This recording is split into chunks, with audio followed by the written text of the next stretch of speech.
Hello viewers, Super GT here. Now, in the 4 years that I've been playing Gran Turismo Sport, this has never been a combination for the online multiplayer. Group 1 around Suzuka. How crazy is that? For those of you who've never played the game, well, I don't know. Never played it, mate, so why would I know? Well, let me tell you, this is a very good combination. It should have happened earlier. We're up behind Qualify LOL, who, funnily enough, hasn't qualified. A bit strange, but there you go. So, Group 1 cars around Suzuka, good combination, at least it should be, theoretically on paper. Oh, guy there, Orion 7691, having a bit of an episode through turn 1, but we've all been there, like me during this Yuki Tsunoda time trial video. Oh, Canadian there, getting vaporised and sent back in time, very unfortunate for him. We're going to move up a position there as a result of that. And maybe one more position here, up the inside at the hairpin.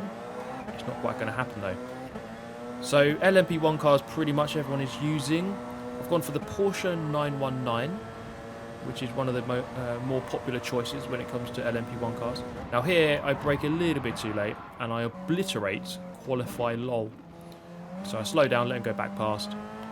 Yeah, a bit of a silly crash there. But this race, this is my first race. Oh, Qualify, making a big mistake going into the chicane here. I'm going to gain a position as a result.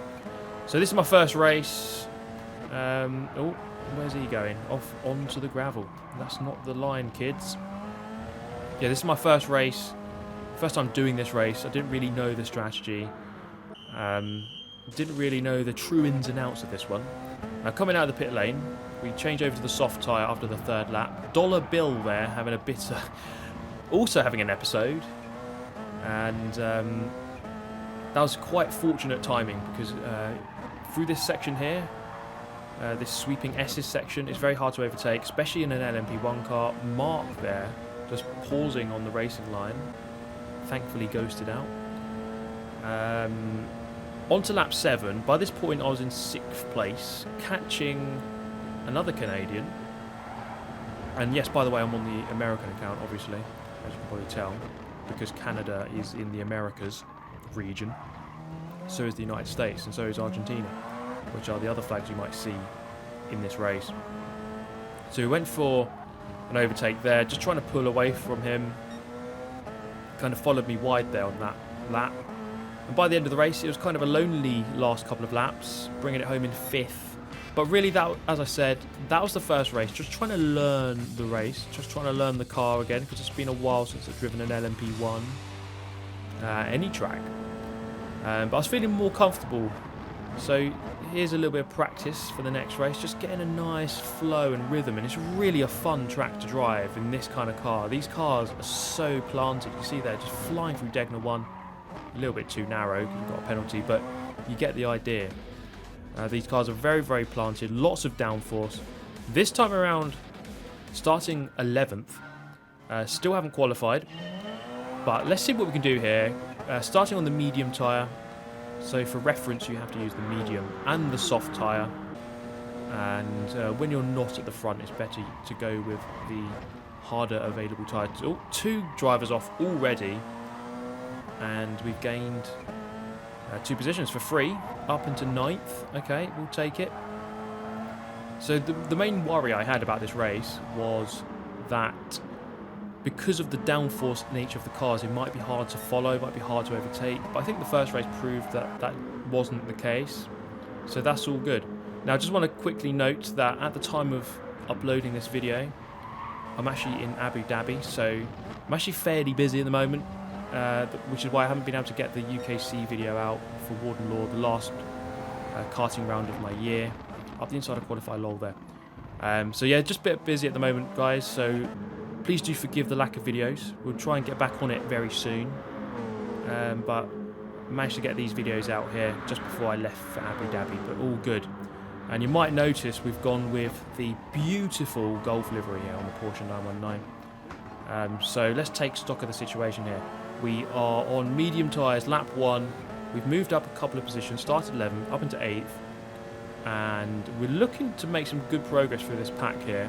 So despite being on the harder of the 2 available tyres, we're actually making some good headway into this pack. So Mark there, committing to a weird braking point. So just chuck up the inside, and we're gonna make hay with that up into 7th. And he came back at me here. So this is one of the things you'll learn in these cars. In LMP1 cars, they have different levels of boost. So that Toyota came back at me quite quickly on the exit of the corner, but then it kind of ran out of steam towards the end of the straight. So I thought he was definitely going to go past me, but it didn't happen. So you have hybrid deployment. You can kind of see it at the bottom of the screen. There's a little green battery bar, sort of bottom leftish of the screen. You can't control when it deploys. It just deploys typically when you come out of slow corners. So perhaps that's something for future games. That would be nice in GT7 perhaps if you could press a button for it to deploy. I don't know if that's how it works in the real car. Maybe it just deploys anyway and you can't really choose it. But at least in the Super Formula car, for example, you can deploy the boost at a certain time at the press of a button. American driver there going a little bit wide, and we're going to go past him. A bit of contact through the hairpin, but it's not going to slow us down too much. So we're going to try and catch up here with Mustard Stomp. Beautiful name. And is he driving as beautiful as his name? Well, we'll find out. Into Spoon Corner. He brakes very early. Questionably early, I would suggest. But on the exit, well, I mean, I put him up on a pedestal there. I suggested his driving might be beautiful, but it really wasn't, unfortunately for him. So we're going to go past him on the straight here. We're going to enter 130R quite narrow, but the car's so planted, it just turns in. It really does feel good driving these cars, as there's just so much grip. So we're going to go through the chicane nicely, up into 5th. So the progress has actually been really rather good, if I may say so myself. And if we get such a good launch, that we actually immediately drive away from that group behind. So take a look at the situation here. 1st, 2nd, 3rd, 4th, and then there's me in 5th. So the group behind, not too far behind, but you want to make sure you don't make any mistakes. You're looking forward, you're going forward, you're focusing on your laps. If you get caught and just get into a battle with the cars behind, it's just not good for your overall race. It really does kill your race if that happens. So we need to make sure we don't make any glaring and silly errors at this point. So who are we catching now? Monster Fox 2012 or 2012? How do you say it, guys? I say 2012, but many will say 2012. Why not? Or 2012. I think in America, you don't say the and, if that is my correct understanding. Anyway, that is a bit of a tangent. Getting back to the race, we are catching Monster Fox 2012, 2020. We're catching the guy in front, and we're coming up to Spoon. 1st, 2nd and 3rd really aren't too far away. We are 3.5 seconds away from the lead. It's almost as if everyone is on the medium tyre. I think everyone's on the medium because no one is driving away very quickly. Usually some guys towards the front would be on the soft and would just be able to pull away quite quickly. That hasn't seemed to be the case in this race. So we're trying to judge that as we go through. Setting purple sectors here. Monster Fox doesn't defend, so we're going to send up the inside, just try and get to the apex first and move up into 4th. So making solid progress and not really hanging about too much when we get behind cars. We're just going to go for the move quite quickly. And again, proving that this race you can overtake, because often, even in Formula 1, with high downforce cars, Suzuka isn't the easiest track to overtake around. Even despite the long straights that it has, it is quite a tricky circuit to overtake around. But in these cars, in this race, on this game, that is not exactly the case. So it's actually a really fun combination. And as we say earlier, I'm kind of surprised it's taken so long for them to get a bit more creative with their combinations, because it's definitely a criticism you could level at Gran Turismo Sport, is that the online is at least somewhat lacking. It's a bit underdeveloped and can often be repetitive. And we're hoping, therefore, for Gran Turismo 7 that things would substantially improve and it would be a bit more substantial in the way that the online works. We haven't really heard too much about it. I mean, I would like to know your thoughts on what you think might happen in GT7. I'd hope that there is, as I say, just quite considerable development from this game. Not that this game is bad online, it's just like underdeveloped. I think that's a fair way to put it. So Bootlegger there making a mistake on the exit of Spoon Corner, and that puts us up into third. And you can see the battle here for first. I'm 2.4 seconds away from the lead at this point. Canadian up in front, drifting slightly wide on the exit of 130R, and as a result gets dirty tyres, drifts very wide here. And I was so thankful that he didn't come back on with an awful rejoin and swerve across the track, because that happens a lot. He actually controlled his rejoin and didn't go flying across the circuit. So I had to just lift off the brakes a little bit there, or lift off the accelerator, just because I didn't know exactly where he was going. And might have lost maybe half a second or a second there, just slowing down a little bit too much. But I had to just make sure that we didn't go into a collision. So just keeping it narrow there on the exit of the pit lane. Thankfully, I just come out in front of Bootlegger, who followed me in, but also Qualify LOL, who went for the undercut, went into the pits I think a lap earlier, and almost did the jump on us, but we just stay ahead of him. And again, that could be crucial for our race. So, looking forward here, we're on fresh tyres, we're on the soft tyre, we're on the faster tyre. We're going from here to the end of the race. And oh my goodness, Canadian off into the gravel. The Canadians have not had the best of luck in this race, have they? Looking up the inside of the kink to the right, which is going to be the outside for the hairpin. And I was kind of amazed here that I was given so much space. Perhaps too much respect, if anything. And we get a solid marker now to the Argentinian, who's in the lead.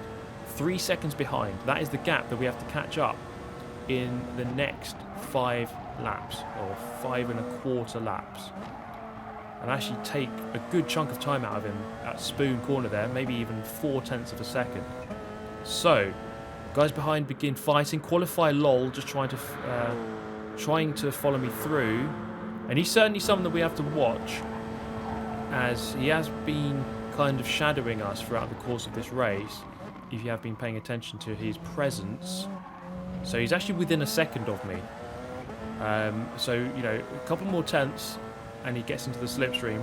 So, as much as we are looking forward here and trying to overtake and catch up with the Argentinian, as we can see there, we do also have to think about the guy behind and be aware that he is a threat, a possible threat. So let's not worry about it too much at this point. Let's just enjoy the S's for the 6th time in this race. So we are going to go fly through there, and it's such a good sequence in these cars. I'm going to say it again. I mean, the high downforce. You turn the car, it just goes in. It's beautiful. Let me tell you that. It really is artistic. It's beautiful. Through Gr.1 into Gr.2 2 on the exit there. We are gaining quite nicely. We're going to go purple there. And this can always make a good statement in the race and transfer pressure to the other driver. If you can set a purple lap, you can see halfway down the left-hand side of the screen, it tells you who's got the fastest lap of the race so far. And if you can put your name up in lights on that part of the screen, people are going to see it. And especially if the person in front of you is wary of your presence, you know, you're going to transfer some pressure over to them if you suddenly bang in a fastest lap. They're going to see that, and they're going to be quaking in their boots, knowing that you are hunting them down at a certain rate of knots.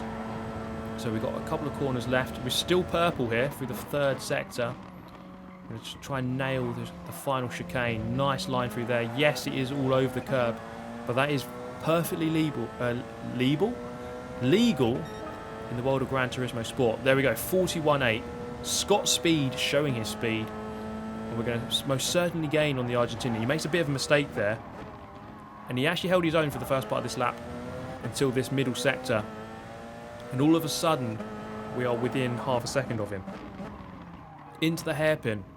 Lap number 7. He's going to have a very difficult job, I think, of trying to keep me behind for 3.5 laps that remain in this race. But it's definitely possible if he puts his car in the right places and just goes defensive, goes narrow. There's not a lot I can do if he does defend very well. But let's see what he does here. Onto the back straight. I most certainly have the toe. And coming up to 130R, let's see how much the downforce is affected as we come flying through a very fast corner. Have to commit very brave to this one. A bit of a lift to make sure we don't go too wide on the exit. And we're not going to overshoot our brake marker here. Hit the first curb, hit the second curb, get a good launch. The car will kind of straighten up as the hybrid deploys. And coming down the main straight then, lap number 8 begins. Very, very close contention here. Is he going to go defensive, move to the right? He doesn't. I move right instead, go up the inside. And I was kind of surprised he didn't fight it. I go narrow to cover off a possible return move. And then now I don't have to worry. Just look forward for this section. In these cars, you know that through the S's, it's basically impossible to be overtaken. Unless they ram you off, I guess, or you just crash. But if you just get your head down through this sequence here, there's not much that the car behind can do.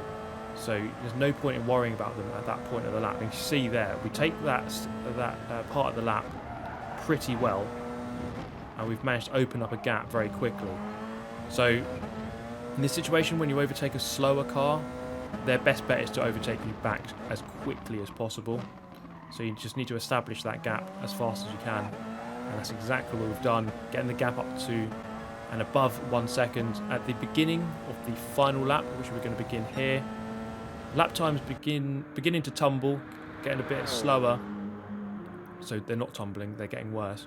But we're just going to try and take this lap easy. We've got a 2.7 second margin. And you just want to make sure you don't make a mistake. Spoon is the corner where you can definitely run a little bit wide. If you go 2 wheels onto the light green Astro there, you get sucked wide. And you promise me guys, you don't want that. Especially on the last lap, you could easily lose 3 seconds by getting drawn out onto the artificial grass. But fortunately that does not happen. We're going to bring it round the final corner to cap off a very nice win with Scott Speed. He is the GOAT, Scott Speed. What a guy. But that was a really enjoyable race, and I was so glad that this combo came up. I'm just glad it came up, and hopefully they can come up with some more creative ones in the future. But there you go, everyone. Thank you so much for watching. Really hope you enjoyed it. Thank you for sticking around to the end. Have yourself a great day, and I'll catch you next time. Goodbye.